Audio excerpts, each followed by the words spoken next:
Batman and Superman, the Super Sons. So we have an interesting voice cast here. Just it just is.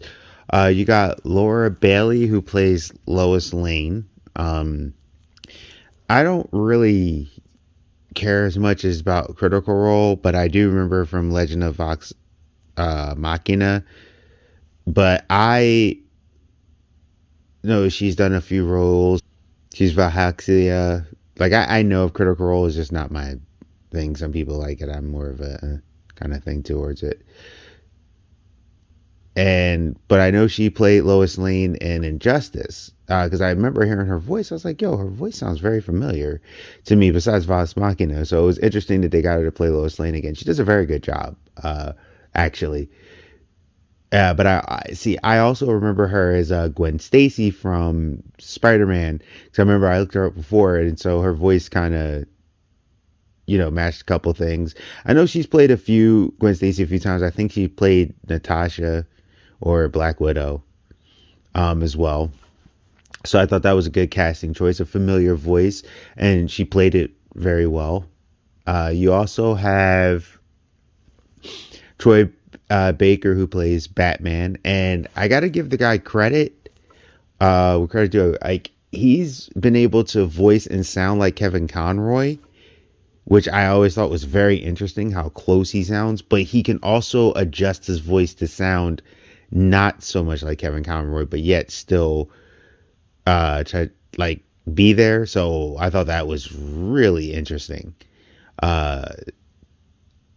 to hear his voice, and I was pleasantly shocked. I was like, yeah, Troy Baker to me is a guy who can consistently play Batman. He plays a great Joker too. It's crazy. The guy is very talented. Darren D. Paul plays Lex Luthor.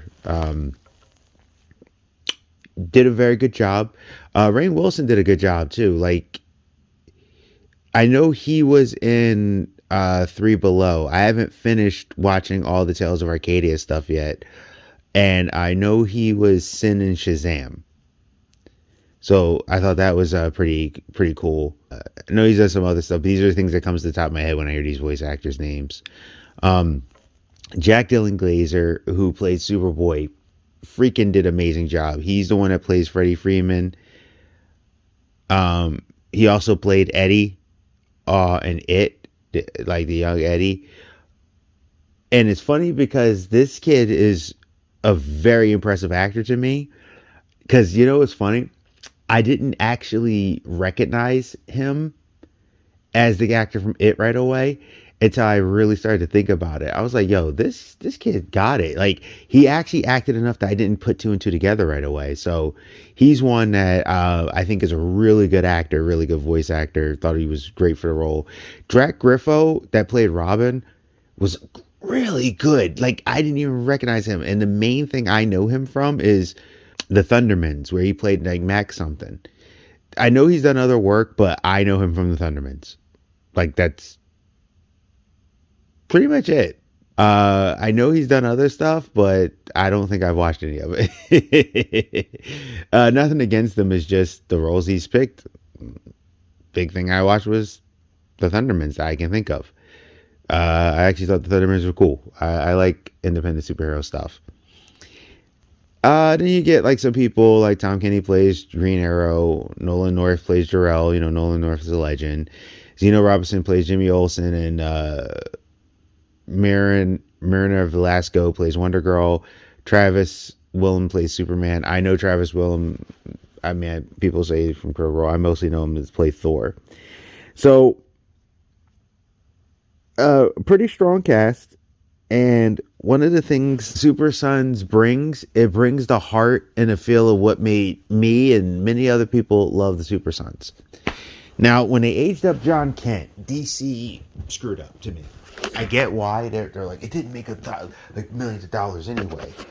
But everyone, even when Bendis, and look, I'm a Bendis fan overall. His work lately hasn't been the best, but that's, it happens. People go through their spouts. When you sit there and you talk about awesomeness or, whatever like that.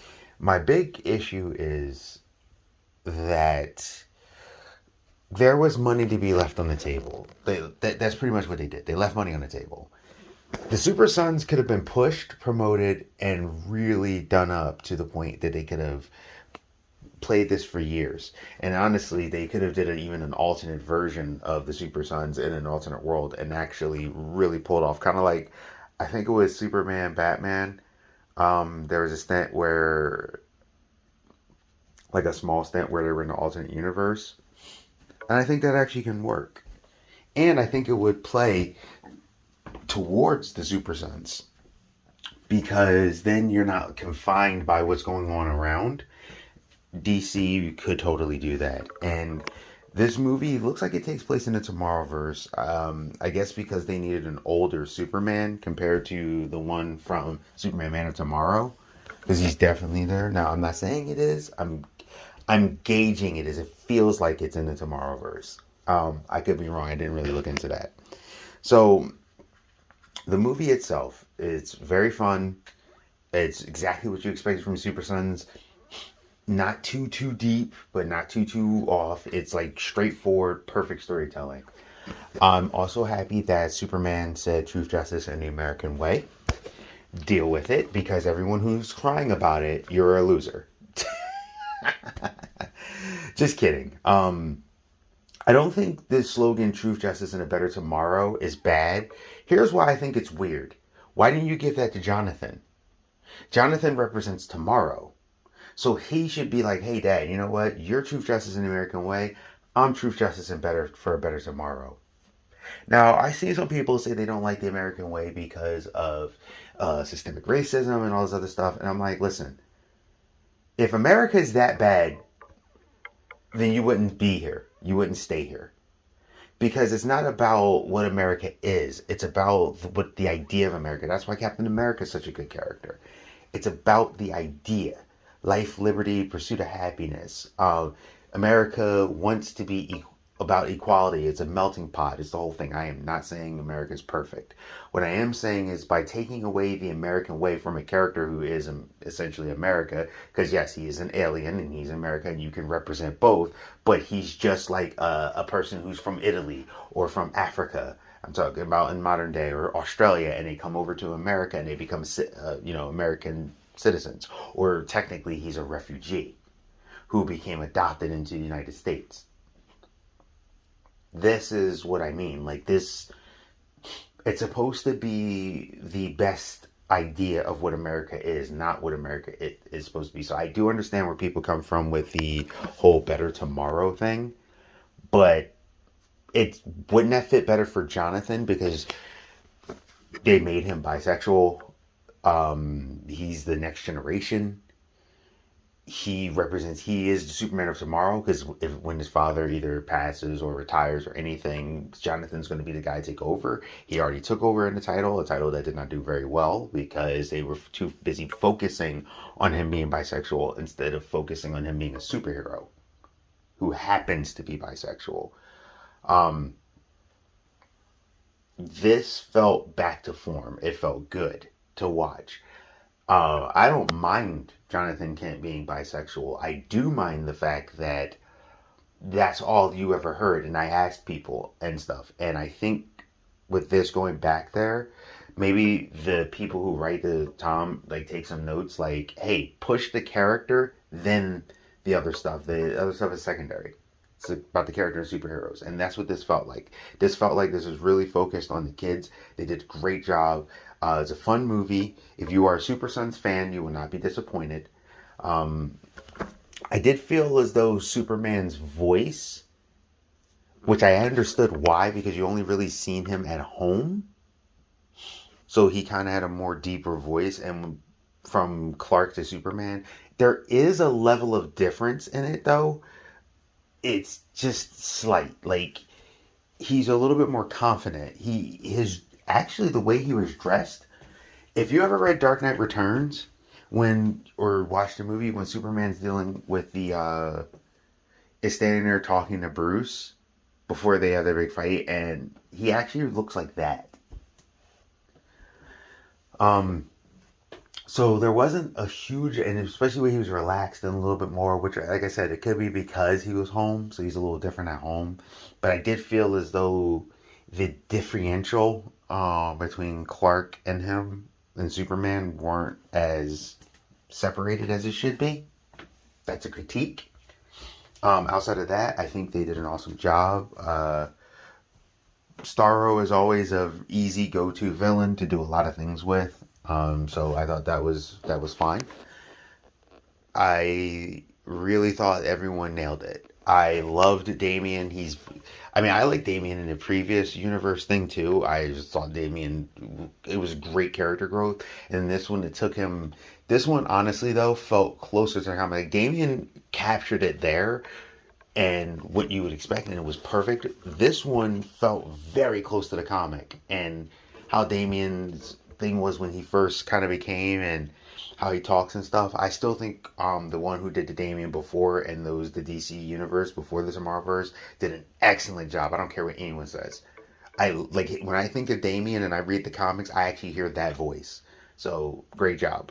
The movie is fun, action packed. You get to see a lot of Jonathan. Now, I was wondering, because you get to see Damien, you do really get to experience Damien. And like I said, the actors killed it. But at first I was wondering, you could have got a little bit more Damien in there. But then I thought about it. We just had a whole movie series with Damien. I mean, you had what? Batman versus Robin. You had the one prior to that where it was Batman when he was introduced. You had him in the two Teen Titans movies. You had him in the stuff. You even had him at the end movie, Apocalypse War. So we actually got to see Damien develop throughout the whole series quite a bit. So I think it was more of people are very familiar with Damien now, or they would assume that the people who watch these movies are. So maybe that's why.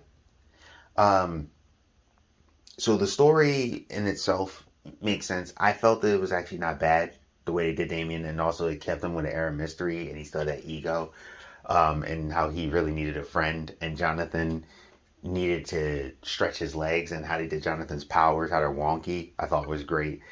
Overall, the movie is definitely a should buy. I mean, I did buy it, but it's a should buy. Like, it's fun, it's action packed. It's a great kid adventure. They also played with a little bit of adult themes with certain things, and I love when they do things like that. When they say, "You mother," and then it cuts off, like that's always fun. You got to see a very strong Lois Lane, like how she believes in her son, and just everything that was going on. They did have another black Jimmy Olsen. I still don't like the redhead erasure thing. I still feel that's unnecessary. But I think now this is the second or third cartoon movie where they did Jimmy. For some reason, they're obsessed with making Jimmy Olsen black instead of using a black character. I mean, it's been since Supergirl. It's kind of annoying, but I mean, it's fine. It's not like it's terrible, and they do a fine job. I just don't like race swapping. To me, it's annoying way to force diversity when you could just use a black character. But that's me. But it's minuscule, and like I said, Jimmy worked enough that it's fine. It's not like a complaint. It's like I said, there's another critique that I wish they would stop doing things like that, but it is what it is. It works for what it did. But overall, the movie was fun. It was exciting. It was engaging. I definitely say you should check it out. All right. So I didn't want to give too much story away. It's like I said, a very straight story. Starro. You watched anything, you know what Starro was about. If you watch anything with Starro in it. Keep protagonists. You stay safe. You stay healthy. You stay real. And I'll see ya.